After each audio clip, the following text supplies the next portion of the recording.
Falsificaram uma assinatura sua. Como você deve proceder?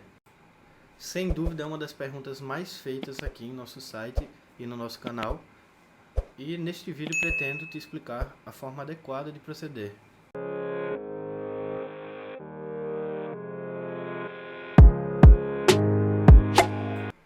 Bom pessoal, por mais estranho que possa parecer, o crime de falsificação ainda é um crime bastante comum.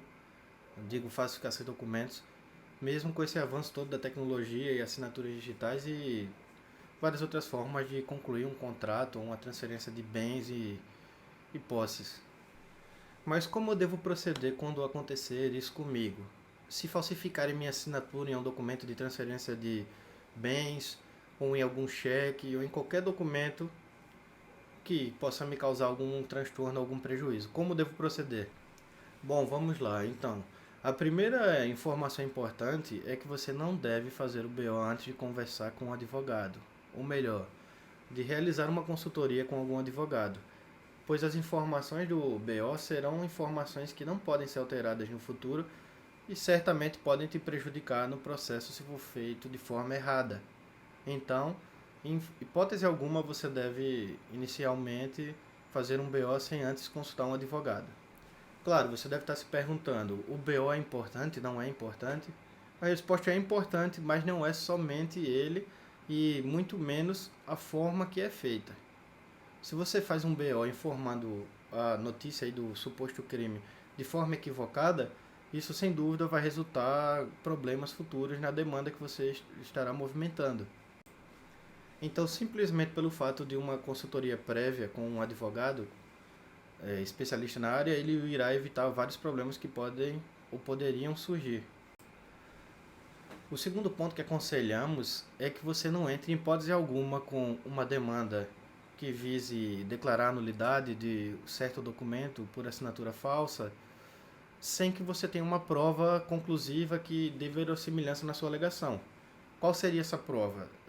Principalmente, e a melhor prova que a gente aconselha é um laudo de um profissional técnico, uma perícia grafotécnica particular. Essa perícia vai servir para embasar o juiz até inclusive em julgamentos de tutelas antecipadas ou liminares. Então é altamente recomendado e a ausência dela pode prejudicar completamente a ação. Mas você deve estar se perguntando, é necessário? Eu preciso juntar esse laudo? Bom, legalmente não é necessário, mas faz total diferença a juntada de um laudo, pois do contrário você teria que ter alguma prova muito forte, você teria que ter algum e-mail, alguma informação, algo que evitasse ou que entregasse de vez a falsificação sem a necessidade de um laudo atestando isso. Lembrando que as testemunhas não são apresentadas nesse início do processo, e sim na audiência de instrução e julgamento, então você ficaria sem nenhuma prova contundente para que o juiz julgasse sua liminar e suspendesse de imediato os efeitos que possam ou podem ter sido causados por essa falsificação de assinatura sua. Então, a perícia acaba sendo o único meio adequado no início do processo. Outro ponto importante da juntada desse laudo é que desde o início, o surgimento da ação, você já joga todos os ônus para outra parte, o que favorece muito o andar do processo. Mas é claro que se tratar de uma falsificação grosseira, completamente identificável, você pode optar por não utilizar uma perícia grafotécnica no começo do processo, mas fica sempre ao critério do seu advogado. E por último, o terceiro ponto que nós recomendamos que não seja adotado é a solicitação de uma perícia judicial no processo. Por que não é interessante solicitar uma perícia judicial no processo? Por que eu não devo solicitar uma perícia judicial? Inicialmente é importante observar que os valores de uma perícia judicial são superiores aos valores de uma perícia particular. Mas não seria possível solicitar justiça gratuita? Bom, a resposta é sim. Em alguns casos é possível sim solicitar justiça gratuita. Todavia, uma perícia judicial ela só é útil e eficaz quando ela é acompanhada de um assistente técnico que acompanha os atos e orienta o perito a fazer a análise da forma favorável à sua causa.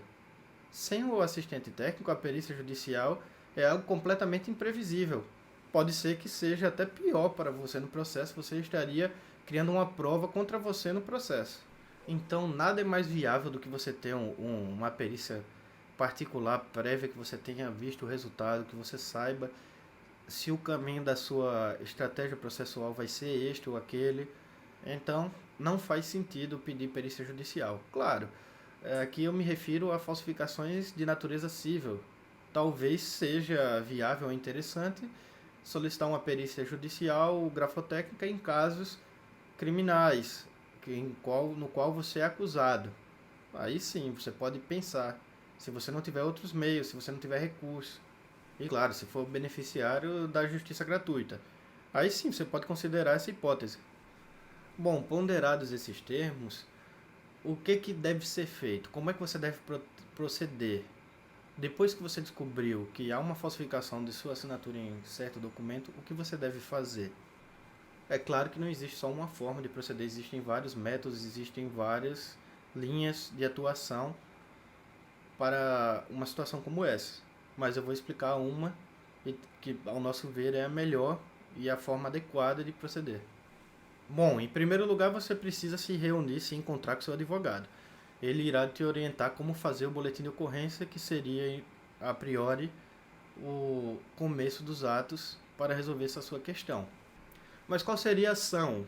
Qual seria o termo adequado? Qual seria a demanda para resolver essa questão? Bom, a nomenclatura ela varia muito, isso o seu advogado certamente irá identificar da forma mais adequada para o caso, mas inicialmente se trata de uma ação declaratória de nulidade ou uma ação anulatória. E aí pode variar muito, pode ser que seja uma obrigação de fazer, pode ser várias outras possibilidades.